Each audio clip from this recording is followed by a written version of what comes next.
Hello, good morning everyone. मैं आप सबके सामने फिर से रिद्धा सिद्दीकी। अब तक कल हमने पढ़ा था 2.4 का पार्ट 1। उसमें हमने पढ़ा था वाणी विकार कि स्पीच डिसऑर्डर हमारा क्या होता है। बट हम जो कवर कर रहे हैं 2.4 ही कल ही पार्ट था, वो भी इसी पर यूनिट का था, सब यूनिट का था। और आज जो हम पढ़ रहे हैं लैंग्वेज डिसऑर्डर भाषा विकार, वो भी सेम यूनिट का है। बट हमने सेम पर यूनिट को दो वीडियो में डिफाइन कर दिया क्योंकि वो काफ़ी बड़ा टॉपिक हो रहा था। तो आज हम बात करते हैं, आज हमारा टॉपिक क्या है, भाषा विकार, लैंग्वेज डिसऑर्डर। आगे पढ़ें, क्या चीज़ हम आप पूछ बता रहे हैं। भाषा संबंधी विकार किसी भी व्यक्ति के साथ हो सकता है। ये जो भाषा का संबंधी विकार है, ये क्या हो सकता है, किसी के साथ भी हो सकता है। बच्चों के भाषा विकास के लिए उनकी शारीरिक, संवेगात्मक, सामाजिक, बोधात्मक, वातावरणीय पहलू को ध्यान में रखना होता है। हमारी जो भाषा, जो हमारी लैंग्वेज का डेवलपमेंट होता है, वो किस चीज़ों पे बेस्ड होता है। चाहे वो हमारा शारीरिक फिजिकल डेवलपमेंट हो, संवेगात्मक इमोशनल डेवलपमेंट हो, सामाजिक हमारा सोशल हो, बोधात्मिक हमारा इंटेलेक्चुअल हो, वातावरणीय हमारा क्या है, इन्वायरमेंट हो। इस सब का प्रभाव कहाँ पड़ता है, हमारे भाषा संबंधी विकास पे पड़ता है। क्यों पड़ता है, हम बाहर जाते हैं, हम किसी से बातचीत करते हैं, तो हम बाहर कहाँ गए, हम सोशल में गए, सामाजिक वातावरण में गए।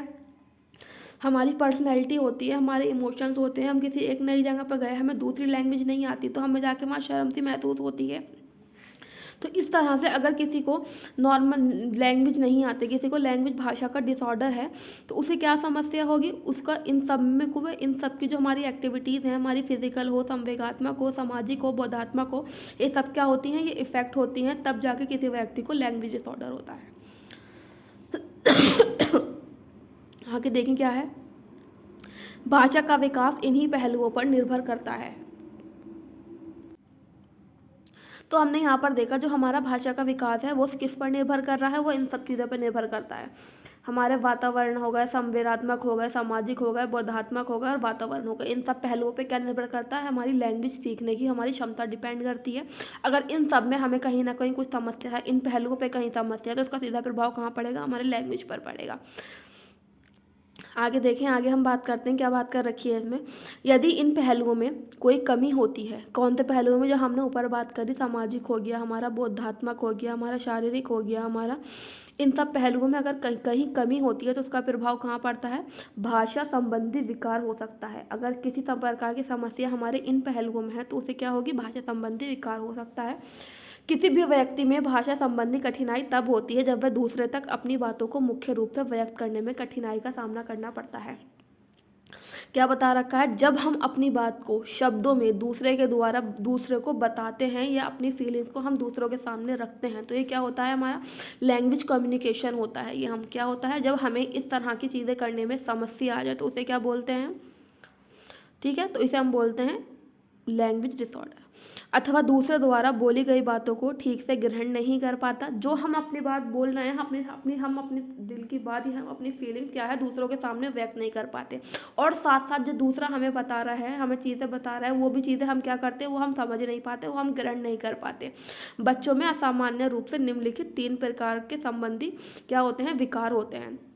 एक तरह का होता है जो हम अपनी बातों को दूसरों तक नहीं पहुंचा पा रहा है, ये तो हमारा हो गया, ठीक है। और एक तो हमें इसी तरह का मिलेगा कि सामने वाली बात, इंसान हमसे कुछ कह रहा है, उस चीज़ को भी हम ग्रहण नहीं कर पाते और उसे हम समझ नहीं पाते। तो जो 9 बच्चे होते हैं या फिर व्यक्ति, हम ग्रहण किसी की भी बातें करें, उनमें मोस्टली हमें कितने प्रकार के भाषा संबंधी विकार देखने को मिलते हैं, वो मिलते हैं हमें 3 प्रकार। अब हम देखते हैं आगे वो 3 प्रकार के कौन कौन से हैं। 3 प्रकार के विकार हम लोग देख रहे हैं, कौन कौन से प्रकार के विकार हैं, 3 प्रकार के विकार हैं। कब, भाषा संबंधी विकार। फर्स्ट है भाषा ग्रहण करने में कठिनाई, सेकंड है हमारा अभिव्यक्त करने में कठिनाई, थर्ड है हमारा मिश्रित समस्या। अब हम इसे एक एक करके हम लोग देखते हैं कि इसमें आता क्या है। सबसे पहले हम बात करें भाषा ग्रहण करने में कठिनाई। भाषा ग्रहण करने की समस्या तब उत्पन्न होती है जब बच्चे में किसी आदेश निर्देश को समझने की क्षमता उसकी मानसिक आयु से कम होती है। तो यह माना जाता है कि उसमें भाषा को ग्रहण करने से संबंधित समस्या है। ग्रहण करना मतलब हम जो सामने वाला हमसे बोल रहा है, उस चीज़ को हमें किस तरह से लेना, वो हमारी एज पे डिपेंड करता है। अगर वो एक छोटा बच्चा है तो सीधी बात है, वो समझने में थोड़ी समस्या हो सकती है। बट जो हमारा मानसिक लेवल है, जो हमारी मानसिक मानसिक आयु है, उस एज में हमारी मानसिक आयु नॉर्मल है, बस उस एज में हमें सामने वाले व्यक्ति की बातों को समझने में, ग्रहण करने में समस्या हो रही है, तब उस कंडीशन में हम क्या कह लेंगे, हमें भाषा ग्रहण करने संबंधी समस्या या फिर भाषा संबंधी विकार कहा जाता है उस कंडीशन को। आगे देखते हैं क्या है, भाषा अभिव्यक्त करने में कठिनाई। भाषा अभिव्यक्त करने में कठिनाई मतलब अपनी ही बातों को दूसरों तक पहुंचाने में जब हमें समस्या होती है। बात करें, बच्चे बहुत से शब्दों का ज्ञान रखते हैं, उनको समझते हैं, किंतु उन शब्दों को मौखिक रूप से अभिव्यक्त नहीं कर पाते। हम क्या है, हम बहुत सारी चीज़ें समझते हैं, कभी कभी हमारे साथ भी होता है कि हमें पता होता है इस चीज़ का शब्द का अर्थ क्या है, बट क्या है वो हमारे दिमाग के अंदर हमें लगता है कि हमें मालूम है, बट क्या है हम उसे अभिव्यक्त नहीं कर पाते। ये नॉर्मल कंडीशन में सबके साथ होता है, बट जिसके साथ ज़्यादा चीज़ें होने लगी तो उसको क्या होगा, ये भाषा अभिव्यक्त करने में कठिनाई या फिर लैंग्वेज डिसऑर्डर हो जाएगा। आगे बात करें कि यह कहा जा सकती है जब किसी बच्चे में अपनी भावनाओं, बातों को अभिव्यक्त करने की क्षमता, बात को ग्रहण करने की क्षमता को कम पाई जाती है, तो उसे क्या बोलते हैं, तो ये क्या है, तो ये हमारी अभिव्यक्त करने की समस्या है कि हमने क्या किया, हमने चीज़ों को इस समस्या से, जो ग्रसित बच्चे हैं वो जो सामने वाले बच्चों व्यक्ति की बातों को समझ गए, बट समझने के बाद क्या है, हम उसकी बातों को अभिव्यक्त नहीं कर पा रहे, उसके सामने बयान नहीं कर पा रहे कि हमने तुम्हारी चीज़ें समझी और उसके बाद हमारा ये हमारी थॉट्स है, ये हमारी थिंकिंग है इस चीज़ को लेके, वो क्या है, वो अभिव्यक्त नहीं कर पा रहे हैं। थर्ड बात करें, मिश्रित समस्या। जब किसी बच्चे एवं व्यक्ति में उपयुक्त दोनों समस्याएं एक साथ पाई जाती हैं। जब क्या है, जब किसी व्यक्ति में ग्रहण करने की भी समस्या है और अभिव्यक्त करने की भी समस्या है, किसी की बात को समझने में भी उसे समस्या आ रही है और अपनी बात को उसके से कहने में भी समस्या आ रही है। जब दोनों समस्याएं किसी एक बच्चे में, एक व्यक्ति में पाई जाए तो उसे क्या बोलते हैं, उसे हम बोलते हैं मिश्रित समस्या होती है। इस भाषा ग्रहण करने एवं भाषा को मौखिक रूप से अभिव्यक्त करने में कठिनाई होती है। जैसे हमने ऊपर ही बात करी, अपनी बातों को ग्रहण करने, दूसरे की बातों को ग्रहण करने में और अपनी बातों को अभिव्यक्त करने में दोनों समस्याएं एक व्यक्ति को हो रही हैं, तो ये क्या कहलाएगी, हमारी मिश्रित समस्या कहलाएगी। हमने तीनों प्रकार की समस्या पढ़ ली है अपनी।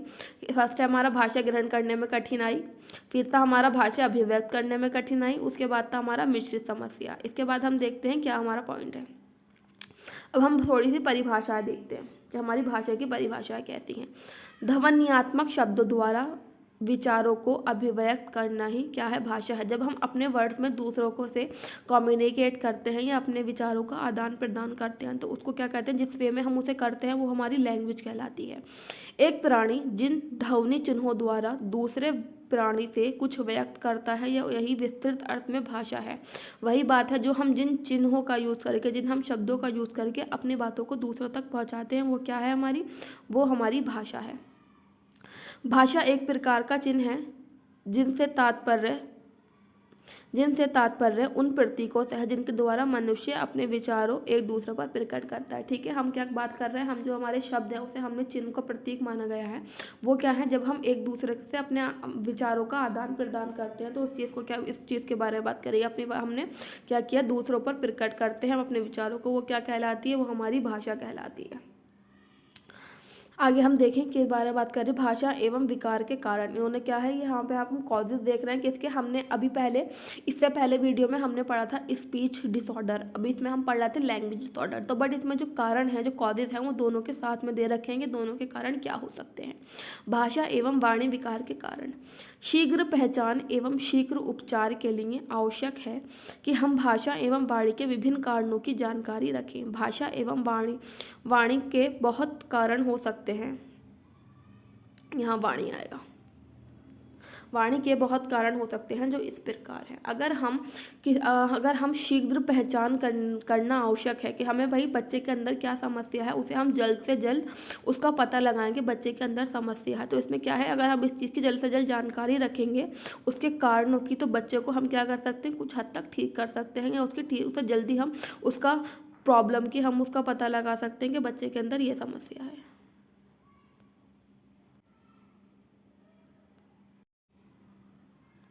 तो बात हम कारणों की कर रहे थे कि इसका फर्स्ट कारण मैं देखूं तो ओठ का असामान्य होना।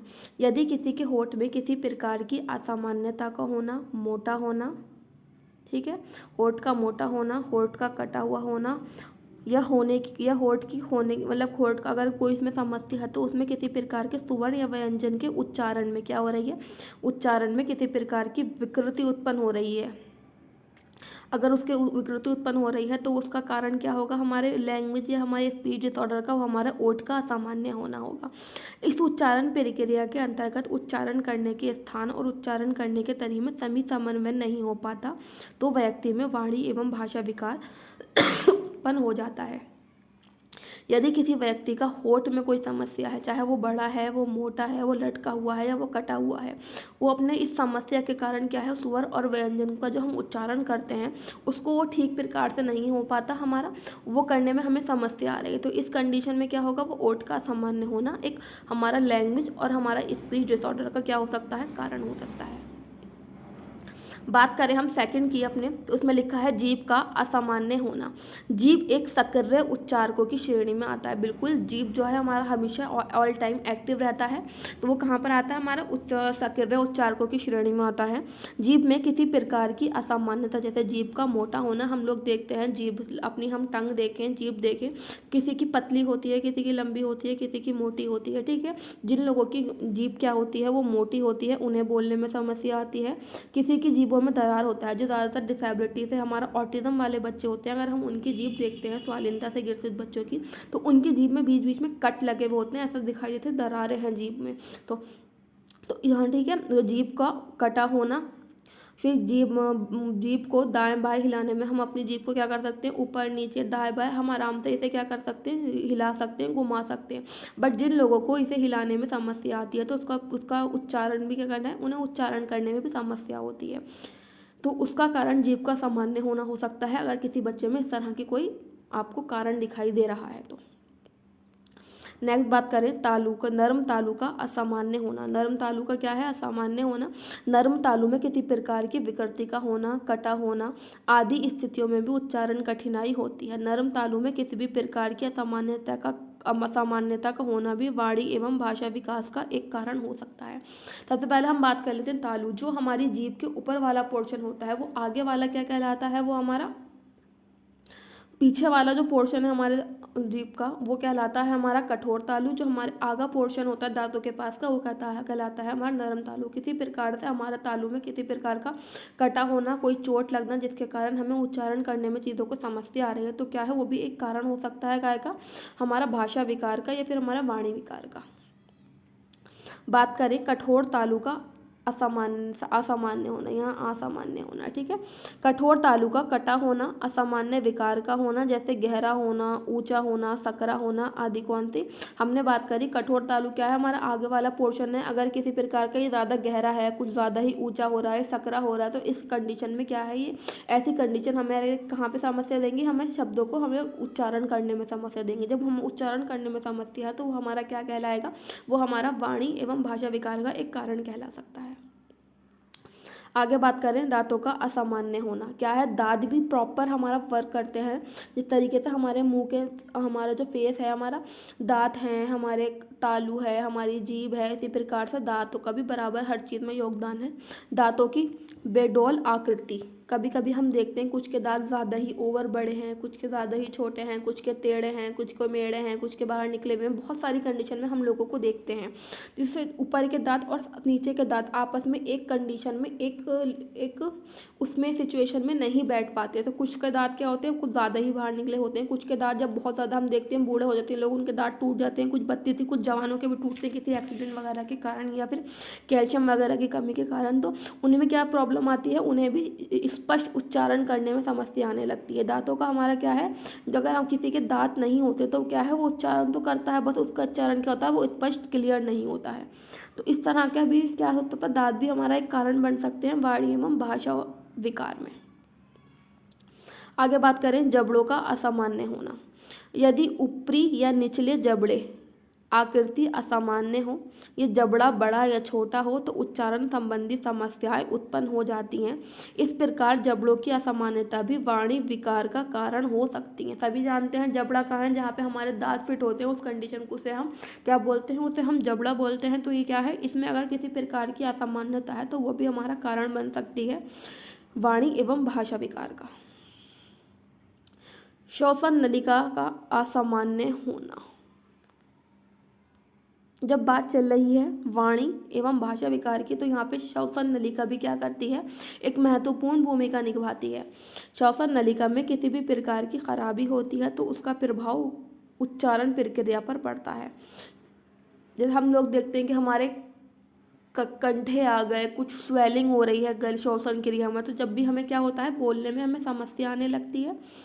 कोई भी ध्वनि उत्पादन के लिए श्वसन क्या है, एक महत्वपूर्ण प्रक्रिया है। जब भी हमारा एक श्वसन ध्वनि उत्पादन होता है, जब हमारी कोई भी ध्वनि आवाज़ बनती है तो उसका मेन वो कहाँ से आती है, वो श्वसन नलिका से आती है। अगर हमारी श्वसन नलिका किसी प्रकार से इफेक्टेड है तो उसका प्रभाव कहाँ पड़ेगा, वाणी उत्पादन संभव होता है।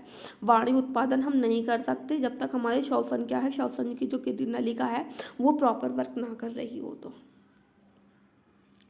नेक्स्ट बात करें, हमारे अभी तक हमने कॉजेज देखे कौन कौन से कॉजेज से, अब हम बात करेंगे रोकथाम के उपाय, किस प्रकार से हम इन्हें रोक सकते हैं, उनके क्या करना है, हमें उसके उपाय करने हैं। वाणी एवं भाषा विकास से संबंधित बच्चों की समस्या को शीघ्र पहचान कर रोकथाम के उपाय किए जाने चाहिए। जितनी जल्दी हम चीज़ों को पहचानेंगे, कुछ समस्या को पहचानेंगे, उतनी जल्दी क्या है, उसका इलाज, उसका उपाय संभव है। किस तरीके से हम उसे आगे और बढ़ने से रोक सकते हैं। इस प्रकार के बच्चों के लिए विभिन्न प्रकार से रोकथाम के उपाय किए जा सकते हैं। इन लोगों ने कुछ उपाय बताए हैं जिसकी हम जल्दी पहचान करके उसके हम क्या कर सकते हैं, उसे और आगे बढ़ने से, उसे और गंभीर रूप धारण करने से क्या कर सकते हैं, रोक सकते हैं। पहली हम बात करें, कर्ण संबंधी बीमारियों का उपचार तुरंत कराना चाहिए। अगर हमारे कान में किसी प्रकार की कोई समस्या है, कुछ सूजन हो रही है, कहीं दुखन हो रही है, कान बह रहा है, फोड़ा है, फिंसी है, मैल भरा हुआ है, तो इस तरह की अगर कोई भी समस्या हमारे कान के अंदर है या हमारे बच्चों के कान के अंदर है, तो उसे फ़ौरन हमें क्या करना चाहिए, उसे इग्नोर नहीं करना चाहिए। फ़ौरन हमें कान के स्पेशलिस्ट के पास जाना चाहिए और इससे संबंधित इलाज कराना चाहिए। नेक्स्ट मैं बात करूं, वाणी एवं भाषा विकास से ग्रसित व्यक्ति एवं बच्चे को अभिभावक को उचित मार्गदर्शन देना तथा आवश्यकता पड़ने पर उनका सहयोग देना। अगर हमें पता है कोई हमारे पेरेंट, जो बच्चे के पेरेंट्स हैं, वो किसी तरह से अवेयर नहीं है चीज़ों को लेकर, तो कोई सामने वाला अगर कोई अन्य व्यक्ति है, वो इस चीज़ से पता है उसे कि इस चीज़ के बारे में अवेयर है, वो क्या करना चाहिए, उसके पेरेंट्स को सही उसे सलाह देनी चाहिए कि आप बच्चे को डॉक्टर के पास लेके जाओ। अगर वो कुछ कंडीशन में वो नहीं कर पाता तो क्या है, आप उसका सहयोग भी कर सकते हैं। नेक्स्ट बात करूं, श्रवण दोष से ग्रसित बच्चों का तुरंत परीक्षण कराकर उचित श्रवण यंत्र की व्यवस्था करना चाहिए। अब इसमें क्या है, जब हमें पता चल गया, हमारा शीघ्र हस्तक्षेप हुआ कि बच्चे के अंदर कोई समस्या है, हम उसे डॉक्टर के पास लेके गए, उसका डायग्नोस हुआ, बच्चे की समस्या हमारे सामने आ गई। जब बच्चे की समस्या सामने आ गई है तो उस बच्चे की समस्या क्या है, हम उसे ऐसे से छोड़ नहीं सकते, तो हमें क्या करना चाहिए, उसे तुरंत उसका परीक्षण कराकर उसे श्रवण यंत्र, अगर बच्चों को सच में हेयरिंग की प्रॉब्लम है तो उसे हमें हमें उसके श्रवण यंत्र उसे प्रोवाइड कराने चाहिए, जिससे जो बच्चे की बची हुई श्रवण क्षमता है क्या है, वो बिल्कुल ख़त्म ना हो और उसे हम उपयोग में लाके क्या कर सके, वाणी एवं विकास का विकास किया जा सके। क्योंकि जो हमारा वाणी एवं भाषा का विकास वो तभी संभव है जब बच्चा का जो श्रवण क्षमता है वो सामान्य होगी।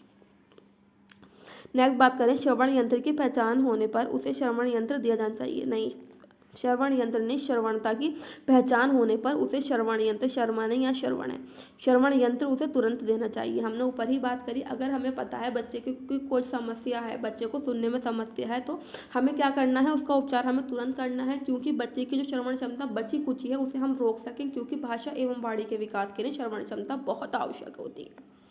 नेक्स्ट बात करें, यदि आवश्यकता हो तो बच्चे को वाक चिकित्सा भी देनी चाहिए।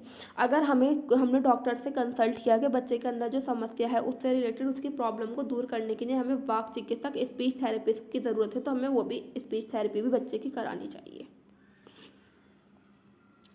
बात करें प्रबंध की, हमने पहले कारण की बात की, उसके बाद हमने उपाय की बात की, रोकथाम किस तरह से करेंगे। अब हम बात करते हैं बच्चे का हमें प्रबंध किस तरह से करना है अगर बच्चे को भाषा या वाणी विकार है। तो सबसे पहले पहनने वाला श्रवण यंत्र, यहाँ पे क्या बात कर रही है, एड्स की बात की जा रही है, हेयरिंग एड्स की, जो पहने जाते हैं। सर्वप्रथम बच्चे की श्रवण क्षमता के आधार पर उसे श्रवण यंत्र प्रदान करें जो इस प्रकार है। किस प्रकार के हमें श्रवण यंत्र मिल सकते हैं, हम उनको देखते हैं। पॉकेट टाइप, एक पॉकेट टाइप होता है जो जेब में रखा जाता है, एक कान के पीछे लगने वाला श्रवण यंत्र होता है, और एक कान के अंदर पूरी मशीनरी जाती है, वो बच्चे के ऊपर लगाई जाती है। तो इस तरह के हमारे श्रवण यंत्र हमारे हेयरिंग एड्स होते हैं। अगर हमें बच्चे का आइडेंटिफाई हो गई है, बच्चे के अंदर कुछ समस्या है सुनने से संबंधित, तो उसे क्या करना चाहिए, किसी भी प्रकार का उसे श्रवण यंत्र देना चाहिए, किसकी, डॉक्टर के कंसल्टेशन के साथ। नेक्स्ट बात करूँ मैं, क्या बात कर रखी है इसमें, श्रवण समूह श्रवण यंत्र।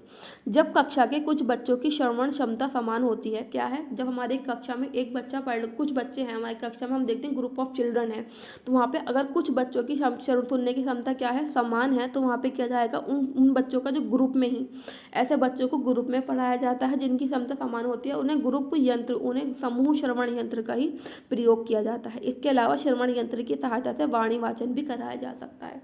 जिस प्रकार से हम बच्चों को पढ़ाने के लिए समूह श्रवण यंत्र का प्रयोग कर रहे हैं, उसी प्रकार से वाणी वाचन भी कराया जाता है समूह में ही। नेक्स्ट देखें, वाणी प्रशिक्षण विभिन्न रूपों में होता है, जिसमें से कुछ श्रवण एवं स्पष्ट दोनों विधियों में काम आता है।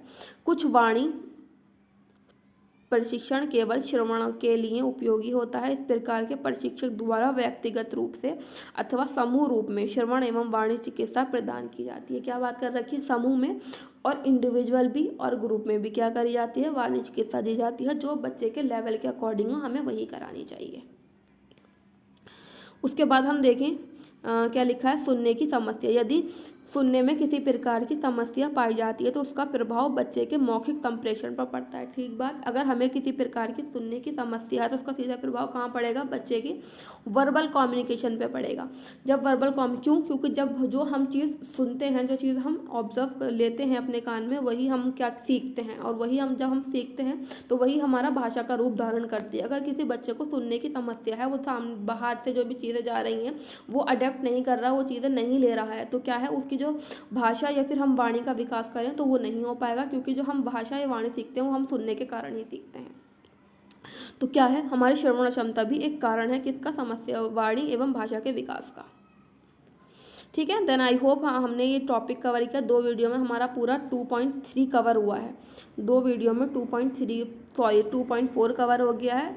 हमने इसके कारण भी देखे, परिभाषा भी देखी, कारण रोकथाम के उपाय भी देखे और प्रबंध भी देखे। ठीक, और देन आई होप आपको चीज़ें समझ में आई होगा। समझ में नहीं आता है कुछ चीज़ तो प्लीज़ अपने पास नोट डाउन करें और मुझसे कॉन्टैक्ट करें।